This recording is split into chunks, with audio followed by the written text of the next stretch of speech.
Hello, hello, hello, and welcome to the Ball and All podcast. This is your daily recap show on the Basketball Africa League, the BAL. That's happening in Kigali, Rwanda. We're reaching the business end of the tournament. So, as a part of the daily recap, I discuss all the games that have happened either the night before or the games that have happened over the day. And then obviously there is that final game tonight. Monastir take on the Patriots. Both teams have qualified, so that's good. My name, if you're wondering, is Mpho Mutlani. I'm at Mpho Moreki on Twitter and on Instagram, so do hit me up there. I'm also live on Twitter right now. And most importantly, please do subscribe to the YouTube channel that you're watching this show on. It really helps. And like the video as well, because it helps with the algorithms and gets the show farther and wider. And that's the whole point of the BAL, to get it to the farthest corners of the tournament. And so I'm doing my part in doing the recap in order to get to the farthest corners of the continent in order to grow this beautiful game of ours. So please do like and subscribe. There are lots of people who are watching, but then no one's liking or subscribing. So please do. Oh, very few of you. And thank you very much for your kind words. I really do appreciate it. I really do hope as we go into the playoffs, so more people will watch. So please do that and share on Twitter and retweet as well, and like, that will also help. So let's just talk about a couple of things. We're getting into the business end of the final group games. One of the big things, and I'm going to show you the tournament. The tournament fixture list that's left. These are the final group games. One of the last things that's happened is that the match between GS Petroliers and Zamalek has been moved not to the 19th. I highlighted and read it moved to Monday, the 24th. At 2 p.m. That's when they'll play their final game. Health and safety protocols have had their game postponed. It was supposed to be played on Wednesday, but it wasn't played. So we were just wondering as to see whether both teams are going to come. But something interesting happened today, and that we're going to talk about in the first game that I'll be talking about today. But there was an interesting game that happened on Thursday night that I didn't cover because yesterday was a rest day, so there was no basketball happening yesterday. AS Saleh played AS Police. It was a really good game. AS Police really tried to hold on to AS Saleh. They were shooting better for the first half of the game, but then Saleh came through in that second half with Terrell Stoglin, who scored 40 points in that game. I think he scored about 20. He scored about 13 points in the fourth quarter. He was just unplayable. Was Terrell Stoglin of Saleh, who's becoming a leading candidate for MVP of this tournament. He's just blowing the game open. He scored about 20 points in the first game, and now he scored 40 points in the second game. He was number 41, so he's just one off of his number. But the games that happened today, GS Petroliers taking on Ferroviario de Maputo, was an interesting game. Ferroviario showed their class and their quality, I think. The interesting thing about Ferroviario, and I'll talk about what happens in defense. I think they found their anchor. He started to play their second game. Started to play in the second game, and he really did help them. But there was one glaring omission out of the GS Petroliers game, and that was Mohammed Horat, who scored 28 points in the first game. Mohammed Harat, number 42. And he didn't play in this game, which is really interesting because obviously you're losing a guy who scored 28 points, who was MVP of the Saudi Arabian League, and all of a sudden he can't play for you in the second game. And so you could assume it could be league health safety protocols, but it was really glaring, and we obviously was yet to find out about why he was out. But what you got today was a team that had a little bit more quality than the other team in Ferroviario. They were really good. Ajay Baru, number 32 from Ivory Coast, he's that defensive anchor that I was telling you about. He's really settled this team defensively compared to the first game they played against Zamalek. And he had 17 points, 10 rebounds, 3 blocks, and 3 steals, which is what you want from a guy who is your defensive anchor. He helps this team out because if you have that anchor, it helps this team on offense because they know that they can get a stop. If there's a team in this tournament that I think can get a stop whenever they need to, it's this team. Petro de Luanda and Monastir come very close to that from a defensive standpoint, but I think this is Ferroviario is probably arguably one of the best defensive teams in this tournament, and they're showing it. And then on the end, they're just that good. But this game ended up on one thing. It was free throws. Ferroviario had 41 free throw attempts, and they scored 29.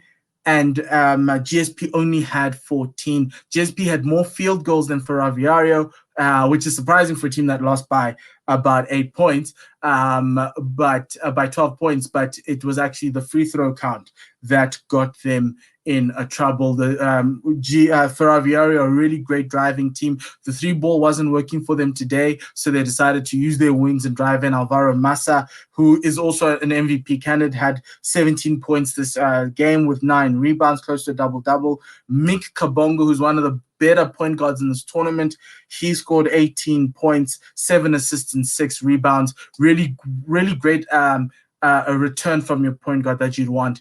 And so Ferroviario, with that, have qualified for the playoffs. Sale qualified on Thursday night, and Ferroviario qualified today. That was a really good game. Really, really great basketball, and show that Maputo team is going to be a dark horse in this tournament. And I think if you take the first game out, they should be put up there as one, possibly a contender for the Final Four. That obviously that Zamalek game, they didn't have Ajay Barun, and I think if they had to play Zamalek again, they probably would beat Zamalek. Interesting one. The second game for today was moved forward with the schedule restructure, trying to give GSP and Zamalek enough time to recover. Rivers Hoopers played GNBC in an effective loser goes home, and winner has to hope that things go their way to qualify for the playoffs. Rivers Hoopers ended up winning that game. They did an incredible job in the fourth quarter to pull away. Rivers ended up winning 80-69. In the final quarter, they scored 21 to 10. A little good defense. They were tied. They were literally tied at the beginning of the third quarter with GNBC, with us seeing both teams come out and be aggressive, which is something you wanted to see from these teams, especially from Rivers Hoopers, who've had a disappointing tournament. GNBC being in their first African continental type of tournament outside of the qualifiers, have learned a lot from today. And obviously losing Calvin Ridley early on, who was their center, their main man, their main defensive anchor, really did hurt them. But in that final quarter, it was Rivers Hoopers. They were getting a lot of looks in and around the post, which they weren't getting in the first quarter, in the first 3 quarters. There's lots of defensive coverages that were blown. The Rivers managed to pull the help defense up. They always found a man Rivers was always able to have a man in that fourth quarter standing in and around that free throw line, which is criminal. Because you can't allow guys like that, because you're drawing your post defenders up and you're leaving men at the low post ready to do that. And the Rivers did that quite a few times with Victor Anthony Coco getting it. Sullivan was really good today, 19 points, 2 steals. He was a class. He was the best player on the court, followed by Robert Daniels as well. Robert Daniels scoring 15 points and 10 rebounds is a really great big man for Rivers Hoopers. And Ben Uzo, the NBA player, scoring 12 points. They managed to pull away from GNBC, but now they have to wait. Their points difference is very tough for them to be able to get them in to the playoffs, but they were hoping that results go their way. And I'll tell you what results they need to go their way soon. After this, there was a game between GNBC and Rivers Hoopers. Now let's just look at the fixtures. So these are the fixtures that have happened throughout the week. Obviously that last one we spoke about, the Sale game, 88-79 against AS Police. AS Police is a very good team, a very good defensive team. They struggle to score at times. It just bothers them. But I think they'll get better as more tournaments happen. If you look, obviously, there in the final group games happening this weekend, GNBC and Rivers Hoopers, GNBC losing that game and going home. First team to go home from this tournament, essentially. They'll learn a lot from that. Rivers Hoopers obviously scoring 80. Tonight, you've got US Monastir versus Patriots for the number 1 seed in Group A. That's really important going into the playoffs. The number one seed is quite important because it gives you a chance of playing one of the two best third place finishers. Then tomorrow you've got AS Douane versus Zamalek, AS Police versus FAP. And those games I will cover: Monastir, Patriots, Douanes, Zamalek, and AS Police and FAP tomorrow on the daily recap. And then on Monday's daily recap, we'll cover Petro de Luanda and AS Saleh with Zamalek as well. Might be Tuesday, just to have all games being played, and give you a little bit of a playoff feel. But let's look at the group stages, the groups. So Group A have their two teams who have automatically qualified. That's Monastir and Patriots. They're playing today. Really interesting to see how Patriots match up with this juggernaut Monastir team. You also have Petro de Luanda and AS Saleh in Group B having qualified for the next group stages. Now, look at the points differences between Rivers Hoopers and the two teams in Group B. There has to essentially be a blowout in the game between FAP and AS Police for one of those teams to win by a large margin in order for Rivers Hoopers to get in. That minus 41 is going to be tough for any team to lose by that margin. But anything happens in basketball, but they'll be hoping. Group C is going to be quite intriguing as well, because with the postponement, you've got Zamalek who've only played one game and they're playing their second game tomorrow and their third game on Monday. And so it's going to be quite interesting for Rivers Hoopers and one of FAP or the winner of FAP and Police to figure out to see if they'll make it in. But the great thing about this one is that Ferroviario have qualified. They've got 5 points.